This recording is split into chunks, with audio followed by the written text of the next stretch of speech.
भारत जो है वो गुरुओं का देश रहा है। भारत जो है वो उपदेशों का देश रहा है। भारत के अंदर कोई शिष्य जिज्ञासा प्रकट करता था और कोई गुरु उसका समाधान करता था। गीता क्या है? अर्जुन प्रश्न कर रहे हैं, अर्जुन वहां पे जिज्ञासा दे रहे हैं और कृष्ण जो है उस जिज्ञासा का समाधान कर रहे हैं। भागवत कथा में क्या है? भागवत कथा के अंदर शौनक इत्यादि ऋषि सूत जी महाराज के सम्मुख प्रश्न कर रहे हैं और सूत जी उसका समाधान कर रहे हैं। परीक्षित प्रश्न कर रहे हैं, श्री सुखदेव महाराज जो है उसका समाधान कर रहे हैं। संवादी तो है, हमारे यहाँ प्रश्न होता है और फिर उस प्रश्न का समाधान होता है। और दूसरे उसमें क्या होता है? प्रश्न नहीं, अगर क्वेश्चन किया तो तर्क सर से जुदा, फिर सिर को तन से जुदा कर दिया जाएगा। एक किताब ने पूरे विश्व के अंदर हल्ला मचा रखा है। हम बहुत अच्छे हैं, वो बहुत बुरे हैं, ऐसा नहीं है।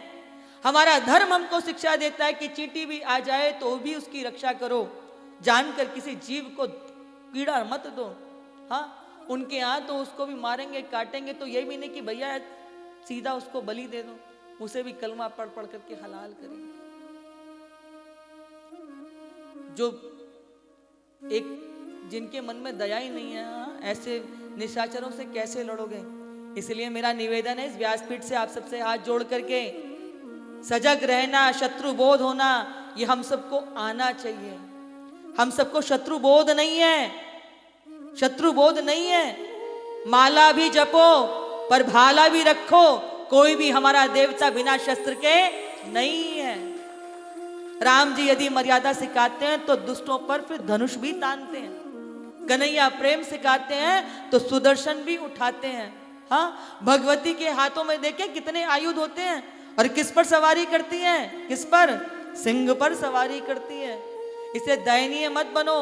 दयनीय उनके लिए बनते हैं जो दया के पात्र होते हैं, पर भेड़ियों के सामने दया नहीं। भेड़ियों को तो फिर भेड़ के उसी भाव से उनका दमन किया जाता है। इसलिए शक्ति का परिचय देना चाहिए।